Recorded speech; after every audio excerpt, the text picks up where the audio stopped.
બાંગ્લાદેશ જેવી હિંસાની સ્થિતિનું નિર્માણ ભારતમાં ના થાય માટે સતર્ક રહેવા ભારતીય આદિવાસી સેનાના રાષ્ટ્રીય અધ્યક્ષ છોટુ વસાવાએ તાકીદ કરી।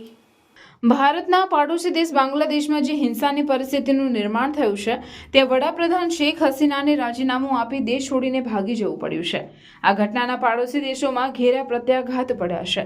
બાંગ્લાદેશની પરિસ્થિતિને લઈ ભારતીય આદિવાસી સેનાના રાષ્ટ્રીય અધ્યક્ષ છોટુ વસાવાએ નિવેદન આપ્યું છે, જેમાં તેમણે કહ્યું, બાંગ્લાદેશમાં જે ગૃહ યુદ્ધ ફાટી નીકળ્યું છે તેવી કાળજી ભારતમાં ક્યારેય ન સર્જાય તેની કાળજી સરકારે લેવી જોઈએ।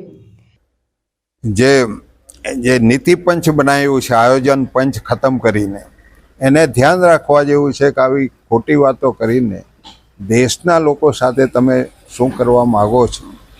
અત્યારનો જે બજેટ બન્યો છે એ બજેટની અંદર પણ સ્પષ્ટ જોગવાઈઓ છે નથી આ પ્રજા માટે।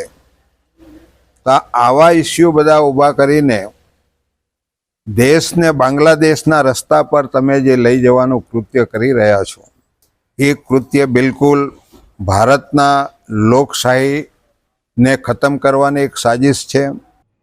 વિરોધ પક્ષે લેવી જોઈએ। સત્તા પક્ષે દેશની છેતરપિંડી કરી અર્થતંત્રને જે ખતમ કરવાનું ષડયંત્ર કર્યું છે। તેમણે વધુમાં કહ્યું કે 2 દિવસ અગાઉ વિશ્વ બેંકનો જે રિપોર્ટ તેમણે જોયો, જેમાં ભારતનું જે નીતિ પંચ છે તે આંબળા પીપળી રમાડે છે। અત્યારે જે દેશનું બજેટ બન્યું છે તેમાં પ્રજા માટે કોઈ સ્પષ્ટ જોગવાઈ નથી, જેમાં છોટુ વસાવાએ આરએસએસ પર નિશાનો સાધ્યા હતા અને જો સત્તા પક્ષ આ પ્રકારનું વલણ અપનાવશે તો ભારતમાં પણ બાંગ્લાદેશ જેવી પરિસ્થિતિ નિર્માણ થઈ શકે છે। બાંગ્લાદેશનું દૂષણ ભારત સુધી નહીં આવે તેની પણ લોકો કાળજી લેવાની જરૂરિયાત હોવાનું તેઓએ કહ્યું હતું।